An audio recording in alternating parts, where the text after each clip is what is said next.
আসসালামু আলাইকুম এভরিওয়ান, সবাই কেমন আছেন? আশা করি সবাই ভালো আছেন। এগুলো হচ্ছে আমার চীনা হাঁসের সেকেন্ড ট্রিপের বাচ্চা। তো এখানে মূলত ফুটছিল 12টা বাচ্চা, বাট এখন আছে 8টা বাচ্চা। আসলে বাকি বাচ্চাগুলো কোথায় গেল? ফার্স্টেই একটা বাচ্চা ফুটার দু একদিন পরই মারা গেছে, আর বাকিগুলো ছিল, বাকি 11টা ছিল। তারপরে অনেকটা বড় হয়ে গেছে।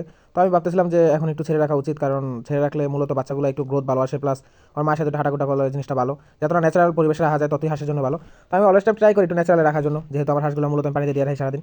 তো হিসাব করে আমি ছেড়ে রাখছিলাম, বাট আমাদের এদিকে কুকুরের অত্যন্ত অত্যাচার, যেটা বলার বাইরে। তো হঠাৎ দেখলাম একটা বাচ্চা উদাও, তো আমি ওরকম করিনি, ভালো করে খেয়াল করতে পারি না যে আসলে বাচ্চাটা কই গেল বা কী হয়েছে।